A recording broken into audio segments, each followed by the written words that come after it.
Hello friends, trip notes വ്ലോഗിന്റെ ഒരു പുതുപുത്തൻ എപ്പിസോഡിലേക്ക് ഏവർക്കും സ്വാഗതം. ഇന്ന് ഞാൻ നിൽക്കുന്നത് മറ്റെവിടെയുമല്ല, നമ്മുടെ ചങ്ങനാശ്ശേരിയിലാണ്. ഞാൻ ഇന്നൊരാളെ വെയിറ്റ് ചെയ്ത് നിൽക്കുകയാണ്.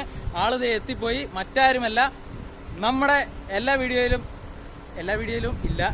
കാണുന്ന എല്ലാ വീഡിയോയിലും സപ്പോർട്ട് ചെയ്യുന്ന നമ്മുടെ R15 വീഡിയോയിലുണ്ടായിരുന്ന നമ്മുടെ സ്വന്തം നിതിൻ ബ്രോ ആണ് ഇന്ന് നമ്മുടെ കൂടെ ഉള്ളത്. നമ്മളിന്ന് ഒരു സ്ഥലത്തേക്ക് പോവാണ്. അപ്പോൾ നമുക്ക് നേരെ പോയേക്കാം. അപ്പൊ ഫ്രണ്ട്സ്, നമ്മൾ ഇന്ന് പോകുന്ന എവിടേക്കാണെന്ന് ചോദിച്ചാൽ മറ്റെവിടേക്കുമല്ല, നമ്മുടെ ഷെറിൻ ബ്രോയുടെ കിളികളൊക്കെ വളർത്തുന്ന ഒരു ചെറിയൊരു സെറ്റപ്പ് കാണാൻ വേണ്ടിയിട്ടാണ് നമ്മൾ പോകുന്നത്. നിതിൻ ബ്രോ ആണ് ഇന്ന് എന്നെ വിളിച്ചത്.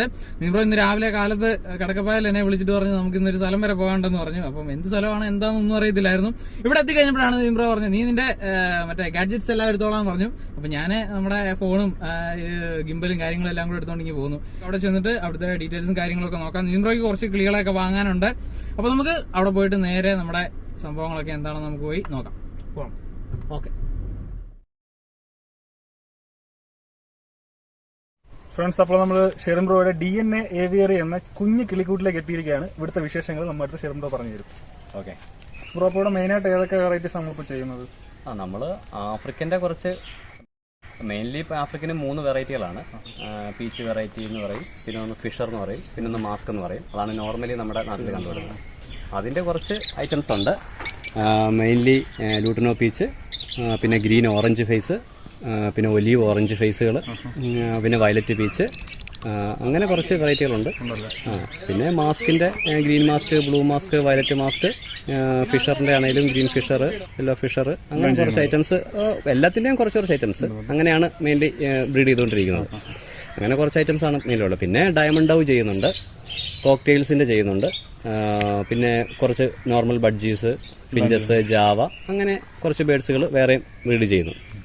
എത്ര നാളായി തുടങ്ങിയിട്ട് ഇപ്പം ആക്ച്വലി 2-3 വർഷമായിട്ടേ ഉള്ളൂ.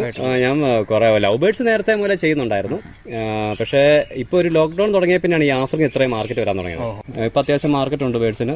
ഇഷ്ടംപോലെ ആൾക്കാർ സാധാരണ ലവ് ബേഡ്സ് വളർത്തിക്കൊണ്ടിരുന്നവർ ഇപ്പം കൂടുതലും ആഫ്രിക്കൻസ് ആണ് വളർത്തുന്നത്. ഇപ്പം എന്താ ഈ നിതിൻ ബ്രോ തന്നെ വന്നിരിക്കുന്നതും വീട്ടിൽ ഫിഞ്ചസും ലവ് ബേഡ്സ് മാത്രമുള്ളതാണ്. പക്ഷേ ഇപ്പം എന്താ ആഫ്രിക്കൻ വളർത്തണമെന്നുള്ള ആഗ്രഹത്തിൽ വന്നിരിക്കുകയാണ്. പക്ഷെ ഒന്നും അറിയത്തില്ല. പക്ഷെ ഇങ്ങനെയുള്ള ആൾക്കാർക്ക് സത്യം പറഞ്ഞാൽ ഏറ്റവും കൂടുതൽ പറ്റിക്കപ്പെടുന്ന ഒരു മേഖലയാണ് ഈ ആഫ്രിക്കൻ ലവ് ബേഡ്സ്. കാരണം മെയിൻലി വരുന്ന പ്രശ്നം വെച്ചാൽ ഇതിനെ നമ്മൾ ഒറ്റ നോട്ടത്തിൽ മെയിലും ഫീമെയിലും തിരിച്ചറിയാൻ പറ്റത്തില്ല.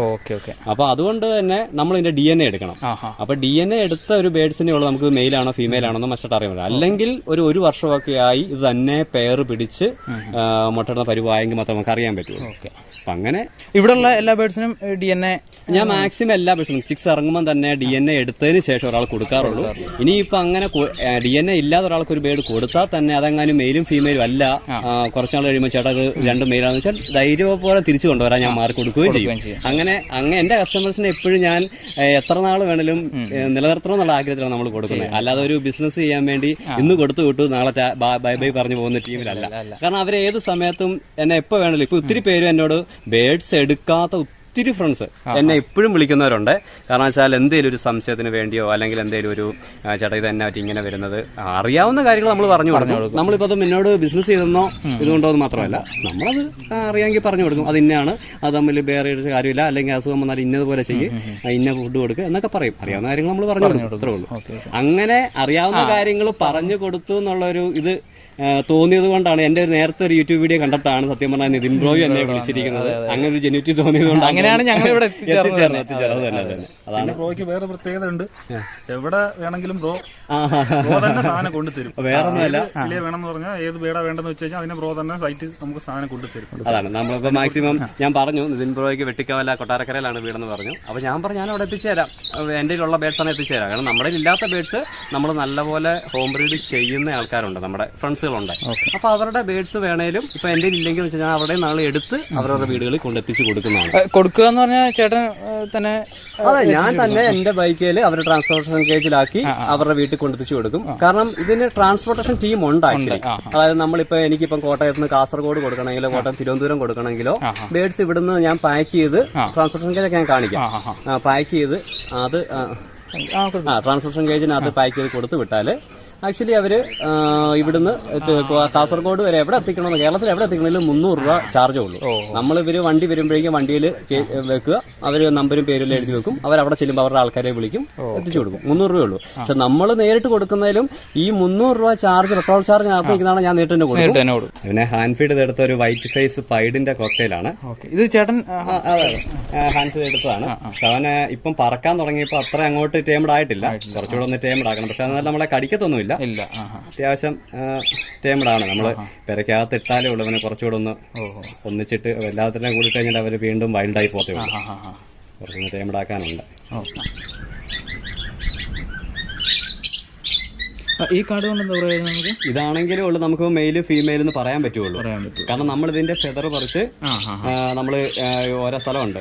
ഇതിനകത്ത് ഇപ്പം പറഞ്ഞാല് ഇതിപ്പോ റെഡ് ബെല്ലി എന്ന് പറഞ്ഞ സ്ഥലം, ഇത് പ്രാനിധി എന്ന് പറയുന്നത്, ഇത് ഗ്ലോറിയസ്, ഇങ്ങനെ പല ലാബുകളുണ്ട്. സിക്കന്ദരാബാദ്, പൂന, ചെന്നൈ, ബാംഗ്ലൂര്.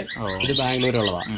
അപ്പൊ അങ്ങനെ അവരോട്ട് അയച്ചു കൊടുക്കുമ്പോൾ അവർ ലാബിൽ ടെസ്റ്റ് ചെയ്തിട്ട് മെയിലാണോ ഫീമെയിൽ ആണോ നമുക്ക് ഇങ്ങോട്ട് പറഞ്ഞു തരുന്നത് ഈ കാർഡ് വഴിയാണ്. അപ്പൊ നമ്മൾ അതിന് പകരം അതിന്റെ കാലില് ഇതുണ്ടോ ഇതുപോലത്തെ റിങ്സുകൾ ഇടും. ഷെറിനുണ്ട് ധ്രുവ് നല്ല പറമ്പിൽ ഏവറി DNA ഏവറി എന്നുള്ളതിൻ്റെയാണ് DGS റിംഗ് നമ്പർ. അത് ഫീമെയിൽ അങ്ങനെ വരും. ഇട്ടതിന് ശേഷമാണ് നമ്മൾ മെയിലാണോ ഫീമെയിലാണോ നമ്മളിതിന്റെ ഫീദർ പറിച്ചിട്ട് ഇതുപോലത്തെ കവറിനകത്താക്കി അയച്ചു. പിന്നെ നമുക്ക് ഫുഡിന്റെ കാര്യം, ഫുഡ് ആക്ച്വലി നമ്മൾ സീഡ് മിക്സുകളാണ് മെയിൻലി ആഫ്രിക്കൻസ് എല്ലാം വേണ്ടത്. നമ്മൾ കൊടുക്കുന്ന സീഡ് മിക്സുകളാണിത്. ഇത് ആക്ച്വലി ഇത് കിങ് എന്ന് പറഞ്ഞ ബ്രാൻഡിന്റെ സീഡ് മിക്സ് ആണ്. ഇത് ഇമ്പോർട്ടഡ് സീഡ് മിക്സ് ആണ്, ബെൽജിയം ബ്രാൻഡാണിത്. ഇത് സീഡ്സ് എന്തിന്റെ ഉണ്ടോ? ഇത് തിനകൾ എല്ലാം മില്ലറ്റ്സ് ആണ്. മില്ലറ്റ്സും സൺഫ്ലവറും ഒക്കെയാണ്. വൈറ്റ് സൺഫ്ലവർ, ബ്ലാക്ക് സൺഫ്ലവർ, മില്ലറ്റ്സുകളെല്ലാം പല മില്ലറ്റ്സ് ഉണ്ട്. യെല്ലോ ഉണ്ട്, വൈറ്റ് ഉണ്ട്, ബ്രൗൺ ഉണ്ട്, അങ്ങനെ. പിന്നെ ഓട്സ് ഉണ്ടാവും, മറ്റു ഗോതമ്പുണ്ട്, ഇതെല്ലാം ഉണ്ടാവും. പക്ഷെ ഇതെല്ലാം ഇമ്പോർട്ടഡ് ആണ്. അപ്പൊ അതാണ് നമുക്ക് ഇച്ചിരി ക്വാളിറ്റി സാധനമാണ്. കിലോ ഒരു 160 രൂപ മുതൽ 200 രൂപ വരെ മാർക്കറ്റ് വില. പിന്നെ സാധാ സീഡ് മിക്സ് ഉണ്ട്, ആരോഗ്യയുടെ സീഡ് മിക്സുകളാണ്. പക്ഷെ ഇതെന്ന് പറഞ്ഞാൽ നമ്മൾ കഴുകിയിട്ട് വേണം കൊടുക്കാനായിട്ട്. അതിനകത്ത് പൊടികളും ഇതൊക്കെ ഉണ്ടാവും. മറ്റേതിൽ പക്ഷെ അങ്ങനെ പ്രശ്നം ഉണ്ടാവില്ല. ക്വാളിറ്റി അതാണ്. ഇതൊക്കെ കിലോയ്ക്ക് 80 രൂപ ഉള്ളൂ. പിന്നെ നമുക്ക് രാവിലെ ദിവസങ്ങളിൽ കടല ഇതുപോലെ തന്നെ കുതിർത്തതോ മുളപ്പിച്ചോ കൊടുക്കാം, ചെറുപയറുകൾ കൊടുക്കാം, ഗോതമ്പ്, അങ്ങനെയുള്ള ഐറ്റംസ് കൊടുക്കാം. പിന്നെ ആഴ്ച ഒരിക്കൽ നമുക്ക് എഗ് ഫുഡുകൾ കൊടുക്കാം. എഗ് ഫുഡ് ഞാൻ ഉണ്ടാക്കുന്നത് ഉണ്ട്. ക്യാരറ്റും ബീട്രൂട്ടും മുട്ടയൊക്കെ വെച്ചുന്ന എഗ് ഫുഡുകൾ കൊടുക്കാം. പിന്നെ നമ്മൾ പച്ചക്കറികളായിട്ട് പയർ, ഈ പറഞ്ഞ പോലെ തന്നെ അച്ചിങ്ങപ്പയർ, ഈ മറ്റ് ക്യാബേജുകൾ, ഐറ്റംസ് കുറേ ഉണ്ട്.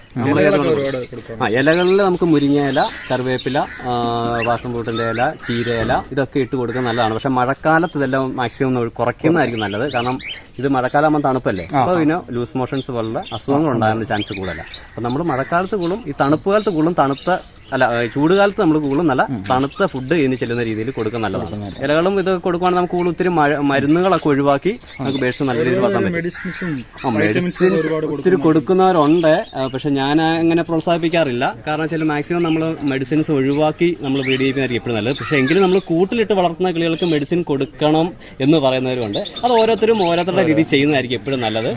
എല്ലാവരും ഒരാൾ പറയുന്നത് തന്നെ പൂർണ്ണമായിട്ട് വിശ്വസിച്ച് കേൾക്കാതെ പലരുടെ അഭിപ്രായങ്ങളും നമ്മുടെ രീതിയും. കാരണം എന്റെ ഏവറി വളരുന്ന കിളി നമ്മുടെ വീട്ടിൽ ചെല്ലുമ്പം വേറൊരു കാലാവസ്ഥ, വേറൊരു ഫുഡ് രീതിയാണ്. അപ്പൊ നമ്മൾ അതുമായിട്ട് ഇത് എങ്ങനെയാണ് സെറ്റാണ് നമ്മൾ തന്നെ മനസ്സിലാക്കിയാണ് നമ്മൾ ബേഡ്സിന് കൊടുക്കുന്ന എഗ് ഫുഡ് എന്ന് പറയുന്നത്.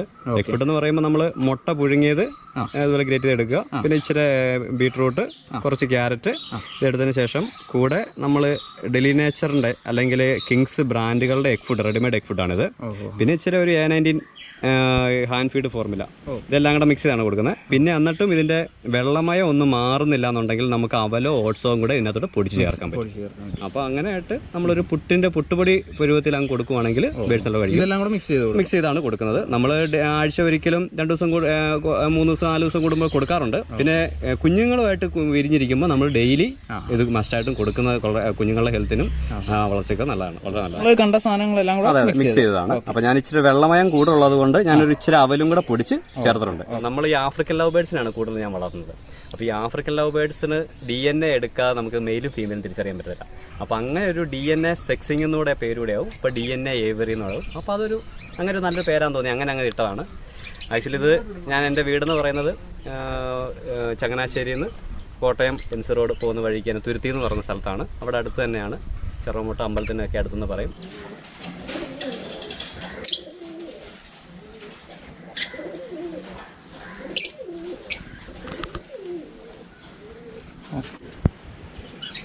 ഇങ്ങനത്തെ ബേഡ്സിന്റെ റിങ്ങിൽ ഇങ്ങനത്തെ നമ്പറുകൾ ഉണ്ടാവും. ഓക്കെ. ഈ നമ്പർ എഴുതി നമ്മൾ ഫെദറോടെ പറിച്ചാണ് നമ്മൾ DNA അയക്കുന്നത്. അപ്പോഴാണ് നമുക്ക് ആ കാർഡ് കിട്ടും. കാർഡിൽ നമുക്ക് ഈ നമ്പരും ഉണ്ടാവും. അപ്പോൾ ആ നമ്പർ വരുമ്പോൾ നമ്മൾ ആ 88 ഇത് മെയില് ഫീമെയിൽ അങ്ങനെ അറിയാൻ പറ്റും. അതായത് ഇത് ഓസ്ട്രേലിയ ബ്രിട്ടനിലാണ് ഉണ്ടായത്. അപ്പം ഈ പച്ച കളർ മാത്രമേ ഉണ്ടായിരുന്നുള്ളൂ. അതാണ് വൈൽഡ് ബേർഡ്. ബാക്കിയെല്ലാം നമ്മുടെ നാട്ടിൽ വന്നതിന് ശേഷം മ്യൂട്ടേഷൻ സംഭവിച്ച് ഓരോരുത്തരോരുത്തർ ഉണ്ടാക്കിയെടുത്ത കളറുകളാണ്. ഫസ്റ്റ് ഉണ്ടായിരുന്ന മെയിലും ഫീമെയിലും ഈ മാത്രമേ ഉള്ളൂ. പച്ച മാത്രമായിരുന്നു. അതാ വൈൽഡ് ബേർഡ് എന്ന് പറയുന്നത്. അതിന് ഭയങ്കര ഇമ്മ്യൂണിറ്റി പവർ ആയിരിക്കും. അത് ഈ ആഫ്രിക്കനകത്തും എല്ലാം അങ്ങനെ പച്ചയ്ക്ക് നല്ല ഇമ്മ്യൂണിറ്റി പവർ ആയിരിക്കും. ഇവര് അധികം ഇണങ്ങിയിട്ടില്ല അല്ലേ? ഇവന്നെ ഇണങ്ങിയതാണ്. പക്ഷെ ഇത് വലുതായി കഴിയുമ്പോൾ ഇവരെ ഇണങ്ങാത്തോണ്ട് ഇവര് കടിക്കാത്തത്. അല്ലെങ്കിൽ ഇവര് നല്ല കടിച്ചു പറിക്കും. അമ്മ ആരെ പിടിച്ചാലും കടിച്ചു പറിക്കും. നമ്മള് ഹാൻഡ് ഫീഡ് കൊടുത്ത് ഇണങ്ങിയത് കൊണ്ടാണ് ഇവര് നമ്മളെ വേദനിപ്പിക്കാത്തത്. പക്ഷെ ഇവര് നമ്മളോട് വിളിച്ചാൽ നമ്മളോട് വരുന്ന ഒരു പരുവത്തിലോട്ടാ ഇപ്പം കഴിഞ്ഞു പോയി. കാരണം ഇവര് കുറച്ച് വലുതായി പോയി. അപ്പൊ ഇവര് അങ്ങ് പറന്നങ്ങ് പോകും. കണ്ടോ? ശരിക്കും ഇണങ്ങാന്ന് പറഞ്ഞാൽ നമ്മളിപ്പോ ഇവിടുന്ന് വിളിച്ചാൽ നമ്മുടെ അടുത്ത് വരണം.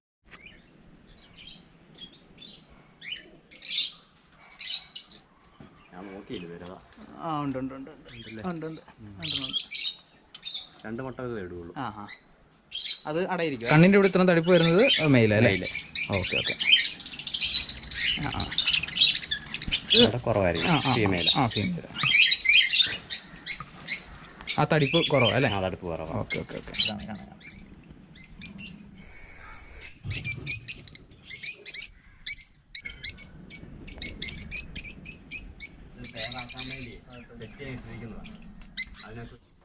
ആ ഒരു വെള്ള കളറുള്ളത് ഫിഷർ. ഇത് രണ്ട് ഫിഷർ ഐറ്റംസിന്റെ ആണ്. പക്ഷെ തലയിൽ അങ്ങനെ ബ്ലാക്ക് പോലെ വരുന്നത് മാസ്ക് എന്ന് പറയും. ഇതെല്ലാം പീച്ച് ഫേസ് ആണ്. കണ്ണിന് ചുറ്റും റൗണ്ട് ഇല്ല, മാസ്ക് വരത്തില്ല. ഇത് മുഖത്ത് മാത്രമേ കളർ വരുള്ളൂ. ബാക്കിയെല്ലാം പീച്ച് ഐറ്റംസ് ആണ്. അങ്ങനെ 3 ഐറ്റംസ് ആണ് മെയിൻലി നമ്മുടെ നാട്ടിൽ വളർത്തുന്നത്. അപ്പൊ ഫ്രണ്ട്സ് നമ്മുടെ ഷെറിൻ ചേട്ടന്റെ ഏവറി വന്ന് കണ്ടു. ചേട്ടൻ നമുക്ക് കുറച്ചധികം ടൈം നമുക്ക് വേണ്ടിയിട്ട് സ്പെൻഡ് ചെയ്തു. താങ്ക് യു സോ മച്ച് ചേട്ടാ. അപ്പം ചേട്ടന്റെ കോൺടാക്ട് ഡീറ്റെയിൽസും കാര്യങ്ങളൊക്കെ നമ്മൾ ഡിസ്ക്രിപ്ഷൻ ബോക്സിൽ മെൻഷൻ ചെയ്യുന്നതായിരിക്കും.